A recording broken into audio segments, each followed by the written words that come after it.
Hey there, and welcome back to another episode of the Profitable Mindset Podcast. Welcome to the Profitable Mindset, a show dedicated to teaching you the skills you need to build a profitable product-based business that makes you feel free and fully in control. Here is your host, Charlotte Smith.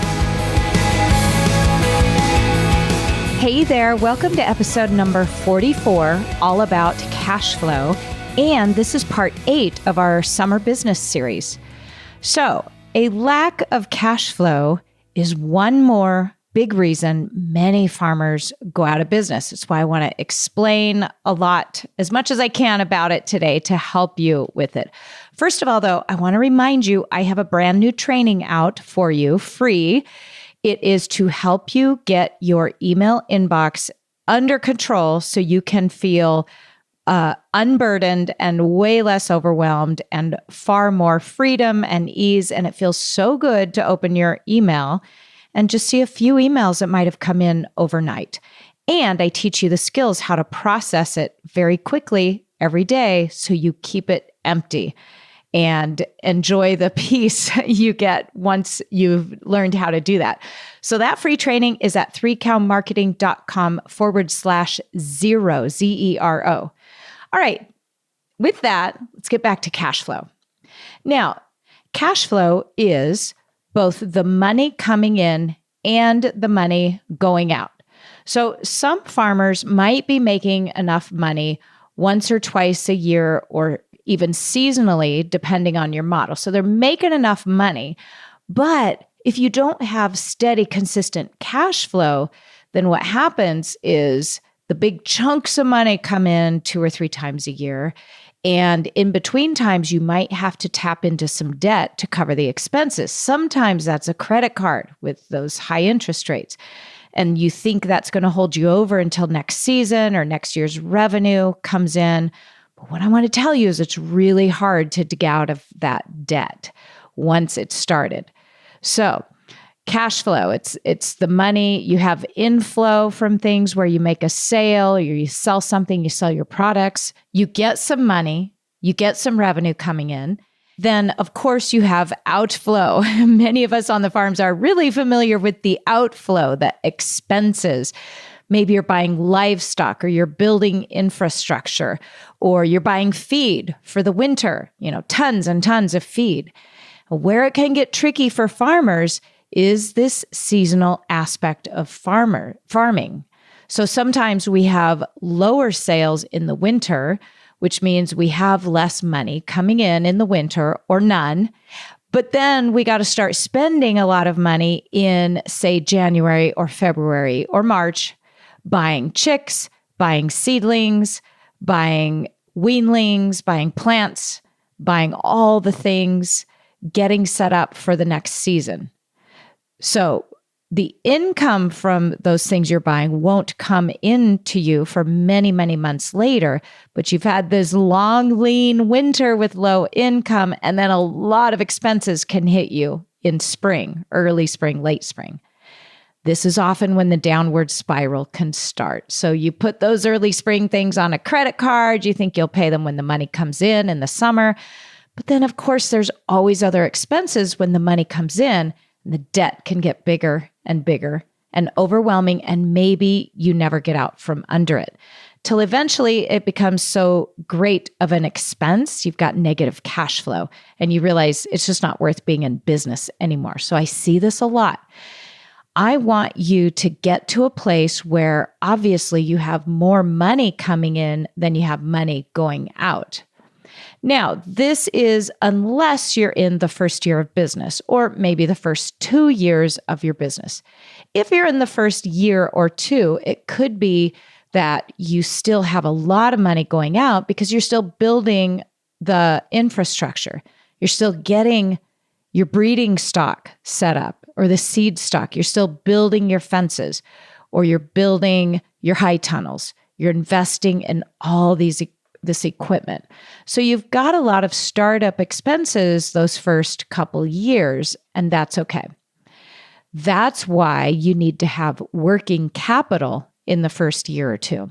You're not going to have all the cash flow. You need working capital. You've got to start a farm with working capital. That means maybe it's a fat bank account full of money to start your farm. Or if you haven't saved lots of money, it could be your day job, your off-farm job. That could be your working capital. So maybe you're putting a couple $1,000 into the farm each month so that you can start your business. Now that's fine too. So that working capital, whether it's a bank account full of money or your day job, or maybe you have angel investors that are providing that working capital the first year or two. But just know you got to have that working capital at first. That is what creates the cash flow, because the first couple of years, you're going to have way more money going out than you are coming in. And the more working capital you have, the easier it'll be to manage your cash flow.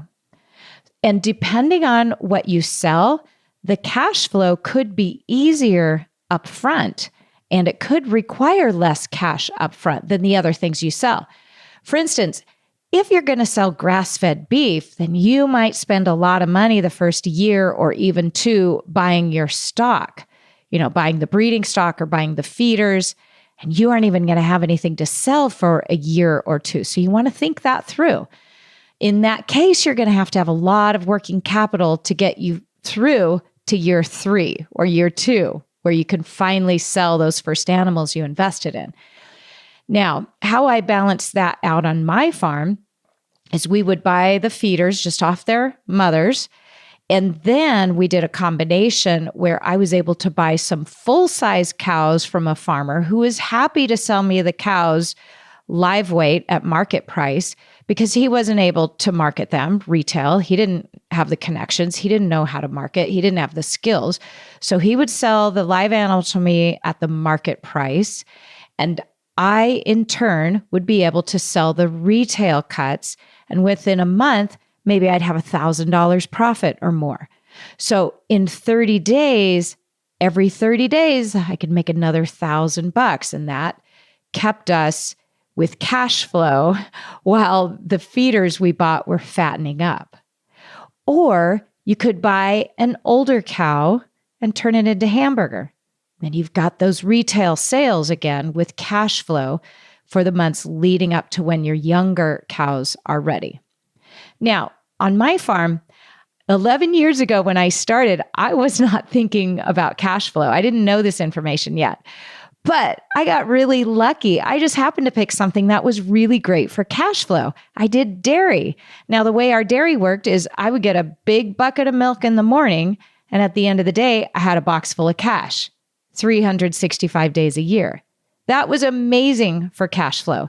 And I really did just get lucky because I did not intentionally plan to have that immediate cash flow. I didn't know it was going to be a problem or a challenge. I just wanted to farm and I wanted to do a dairy. So it just worked out that way. And that was when we were set up so that people picked up the milk on their own. They put their money in a box. So I really literally had a box full of money at the end of every single day. And we were open 7 days a week at first. Now, of course, that changed over the years as we evolved, but it truly was the best cash flow plan that I could have dreamed up if I had been intentional about it. I'd like to say I planned it that way, but I didn't. But what happened is some of my neighbor farmers noticed that. They would be struggling because they wouldn't have anything to sell for a couple months or 6 months, and they didn't have any cash on hand. And it was not lost on me that when I needed money, I could think, great, I'm going to be milking the cow every day for the next 7 days. And at the end of that 7 days, I'm going to have enough money to buy that thing that I needed, whatever it was. So it really was ideal. So this story is just to make you aware that some of the products you might choose, it might be easier to plan for cash flow than others. Now, that's not the only reason you want to choose to sell a product. If you're not into a dairy cow, but you want the cash flow, don't run out and get a dairy cow just for cash flow reasons. Because like I said, it's 365 days a year at the same time, no matter what else is going on in your life. Now, many of you, of course, are going to have seasonal products. You plant vegetables in the spring, flowers in the spring, And you can get around some of that. For instance, flower farmers, you could sell tubers, you could sell bulbs, you could sell seeds, you could sell classes. We just ordered some peonies. They're shipping them out in September through November. And then that same farm sells their peony plants starting late winter, early spring. And then, of course, they have blooms. So that farm has 3 seasons that they sell product in. They've been able to create that, and that helps tremendously with their cash flow. The Csa model has helped a lot of farmers with cash flow. That's community sustained agriculture. And that is where people pay for their whole season's worth of vegetables or flowers or meat or even milk up front. So maybe they pay in March and then they get a weekly box of veggies for a few months out of the year, or a weekly bouquet all summer long. But the farmer gets the money early in the season in March, and that's going to help with cash flow. So again, know that depending on what it is you're selling, it might affect your cash flow. All that means is you got to have more working capital up front, the less opportunity you have for that inflow of cash. Or it might mean that you plan on keeping your day job longer to help with that cash flow, to help balance it out. And you want to be aware of this, because if it happens, if you get behind on cash flow and you get behind on cash coming in and you have to tap into loans or credit cards, it is really difficult to dig out of that. You could be digging out of it for years until you realize it might not be worth it. All right, so then here's another way to help you with cash flow. I see way too many people getting too small of deposits up front, or getting no deposit at all. So you're letting people reserve things on your farm with no deposit. We've entered an age where people expect to pay sometimes in full for everything up front. I just made dinner reservations for 2 weeks away to take a couple of my kids out for dinner for their birthdays. I paid in full up front, 2 weeks ahead of time. This is real common now with the internet. So people have been socialized that it's okay to pay for a large portion of things up front. Yet I still see way too many farmers just allowing people to reserve something with an email or by word of mouth. What's happening is you're the one taking the risk for people. You're taking 100% of the risk by just allowing them to reserve something with little or no money down. And then weeks or months later, they might get the thing and pay for it, but you've been out of working capital that whole time. And you've already had the expense maybe for months or years in advance of getting the money. So I want you to consider to plan on taking bigger deposits. With COVID, I've talked to some farmers who are booked out with animals reserved until next year, like 9 months in advance, some of them. And people put down maybe $100 on an animal that they aren't going to get for 9 months. So they've reserved $1,000 of meat for $100. So the farmer has taken on all the expenses for many months until the people finally get those animals. One of the best things I started doing on our farm was when we started taking much larger deposits. And this helps in several ways, not just with cash flow. The first way it helps, of course, is you get more of that working capital up front.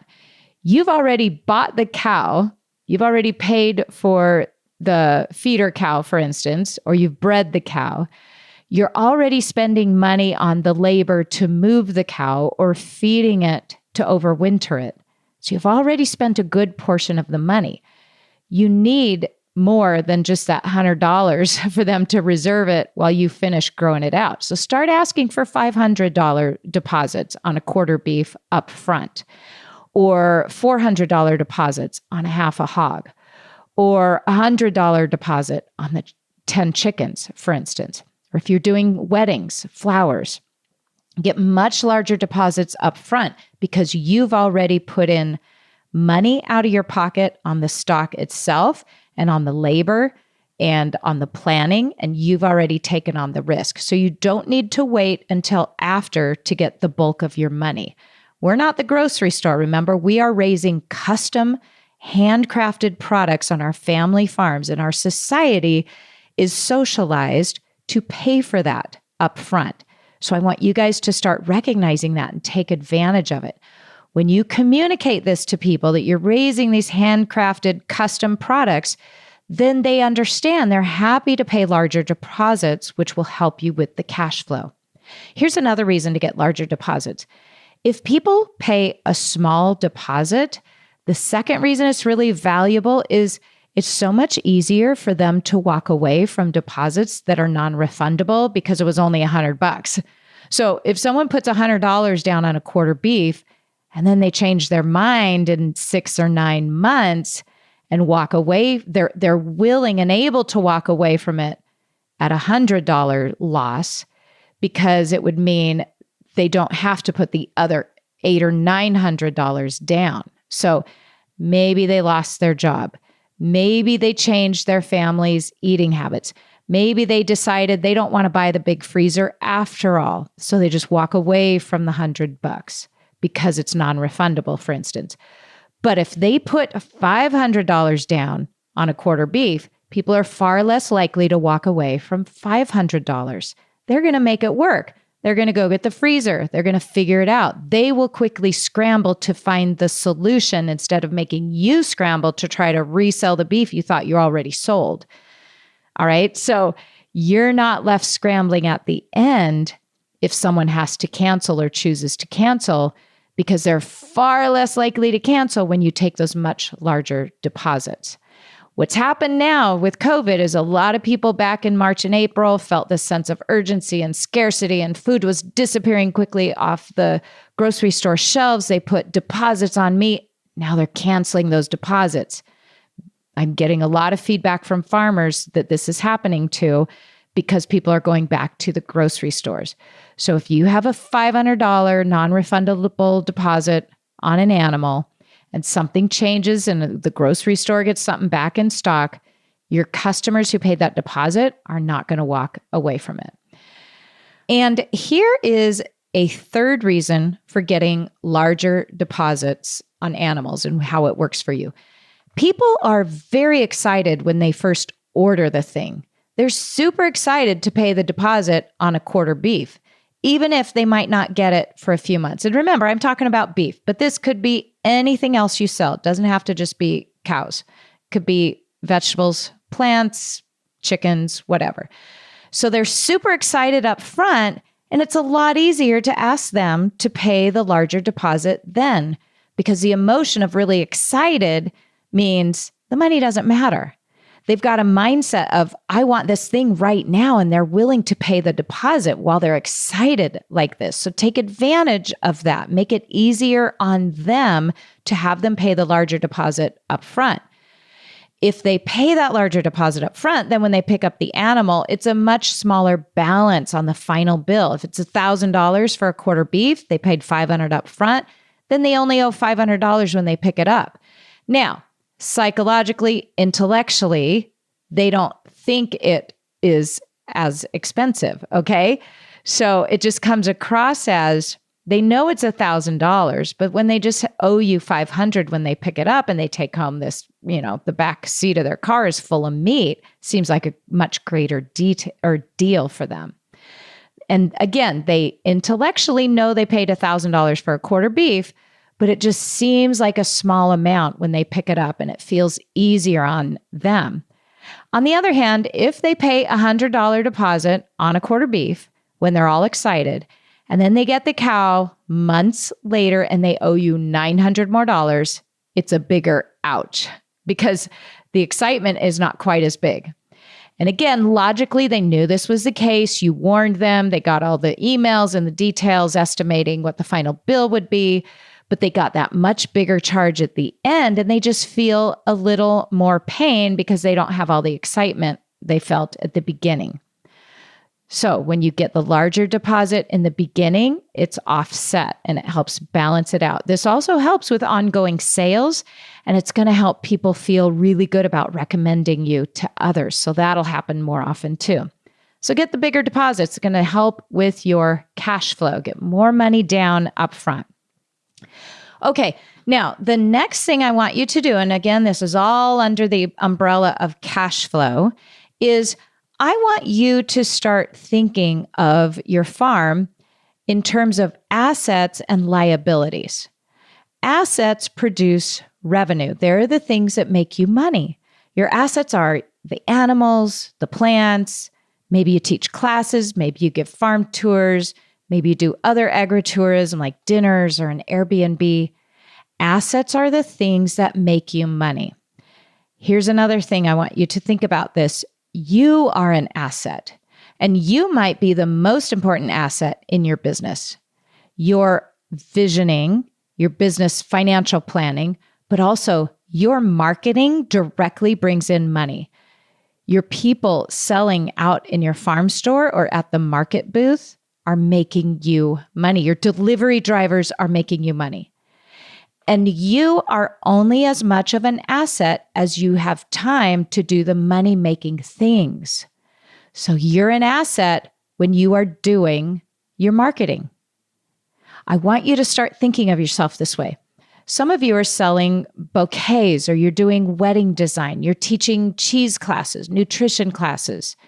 These are all assets. Some of you are writing books. It's an asset too.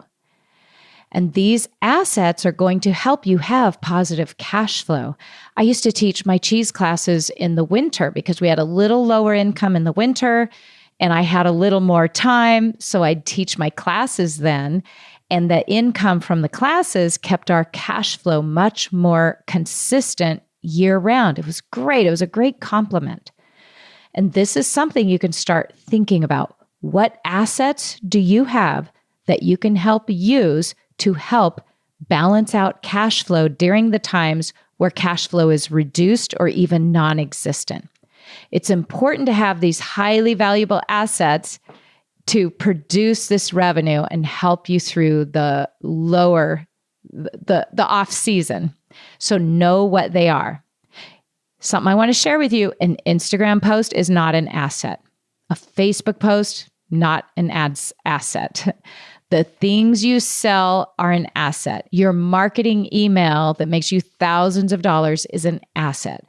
So if you're spending more time on social media, not making money than you are writing your money-making emails or teaching classes or making offers to help people so they buy from you, then you've got your roles reversed there. You must be spending more time on the things that produce those assets, okay? The asset, the money-producing activities. Don't spend time on the non-money-producing activities like social media. All right, now let's talk about liabilities. Liabilities cost you money. There is an approach that many business owners take on that's different than me. I don't think of it this way. Some accountants, some business planners will tell you that people are liabilities because they're on your expense sheet. They're on the cost side of your business. But here's what I want to tell you. What I've learned from being in business for 11 years, having employees, my employees are some of my most prized assets, period. I would not be making money if I didn't have people who could do the work so that I can, in turn, sell the product, focus on the marketing, doing what I'm good at as an asset, doing my money-making things. So they're doing their money-making things so that I can do my money-making things, which make more money. And that is the natural flow of things. That kind of focus is what helps you create your profitable business. So you've got to be in front of people. If you're out busy milking cows, or maybe you got to build a fence this weekend, so you don't have time for the money-making things, or you got to pack boxes, well, then you're not making the most of your asset. So make sure you are doing the things that you do to bring in the most amount of money. Again, know that other business planning models will tell you that your employees are your liabilities, But again, my employees are assets to me. Heck, I even think of my housekeeper as an asset because she makes my life so much more manageable. I don't have to be cleaning toilets, which means I can focus on the money-making things in my business, the high-dollar things that I'm in charge of. There's no way I think of her as a liability or an expense even. I'm so happy to give her money every 2 weeks to free up my time and my energy and my intellect to do the high-dollar things.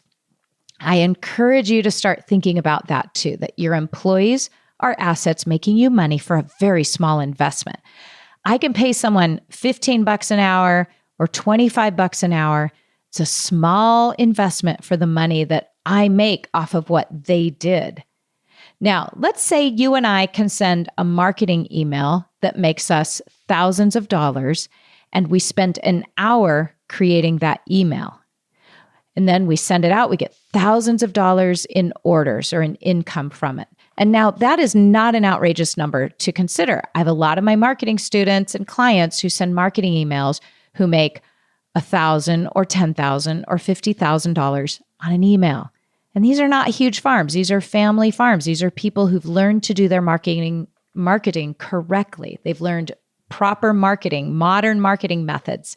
So when my students send a marketing email that took them an hour to create, they learned how to do it right, they'll make $1,000 or many thousands of dollars depending on what they're selling. Tens of thousands of dollars even. So if they could spend an hour or two writing a sales email that makes them that kind of money, they cannot afford to be out collecting eggs, driving to the hardware store for supplies, or anything else that they can pay someone $15 or $40 or $75 an hour to do.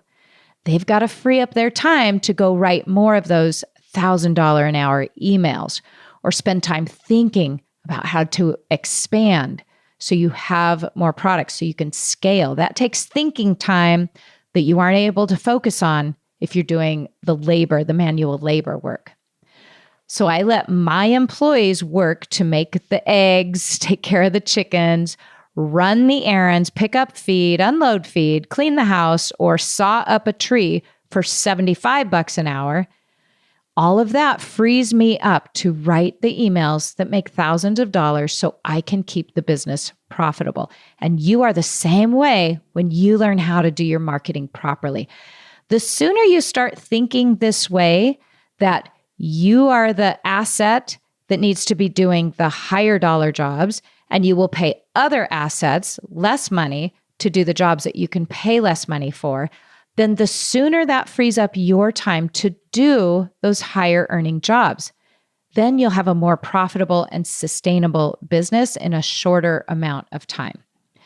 So when we hire housekeepers, for instance, or landscapers, or people to come weed whack the fence line, or even hire someone to build the fence, then we're freed up to do our work that makes a lot more money.